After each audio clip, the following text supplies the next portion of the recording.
One of the obstacles to happiness is boredom, feeling that life is an endlessly repetitive cycle, one day indistinguishable from the next.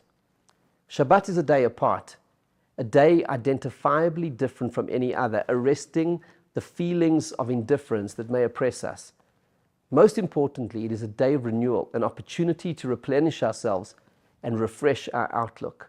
Renewal on Shabbat is far deeper than physical rest. It's a weekly divine infusion of spiritual energy into the universe. Our sages derive from a verse in the Torah that every 6 days, in some sense, the world comes to an end, at which point Shabbat arrives to renew and refresh it. Every Shabbat, God breathes new energy, new life into the world and into each one of us.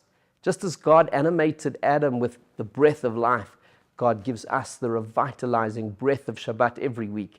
The source of our energy and life force is the divine soul within us. And every Shabbat, we access our soul in a new, deeper way. Shabbat has the power to revive our soul, rejuvenating us with renewed spiritual energy that flows into every part of our being, enriching our relationships and uplifting our lives.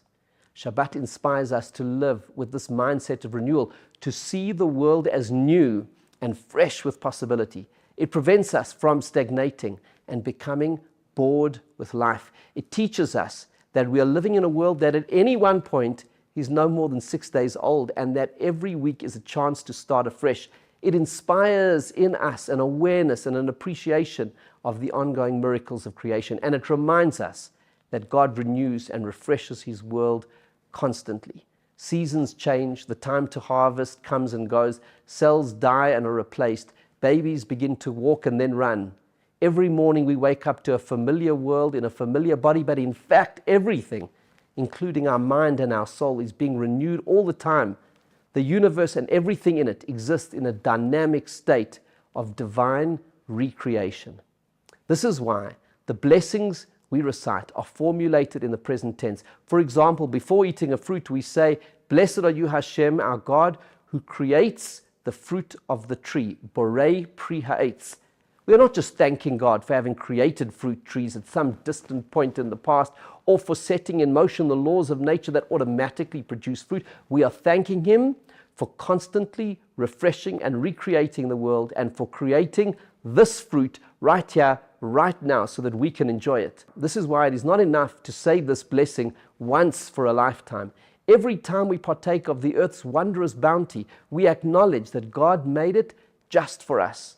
Through Shabbat, we are guided to live in a 7-day cycle, to appreciate on a daily basis the newness and freshness of the world each week. God teaches us by example, by remaking and renewing the world constantly, challenging us to live with newness, to view the world from a fresh and inspired perspective. Shabbat teaches us there is no status quo, that the world we live in is constantly being renewed and recreated, which makes it an exciting place to live. It reminds us that we can recreate ourselves and our lives, that we must not allow ourselves to feel constrained by self-imposed limitations and by being mired in old ways of doing things, by becoming bored. Just as the world is in constant flux, so too are we capable of refreshing change. Shabbat empowers us to feel truly alive.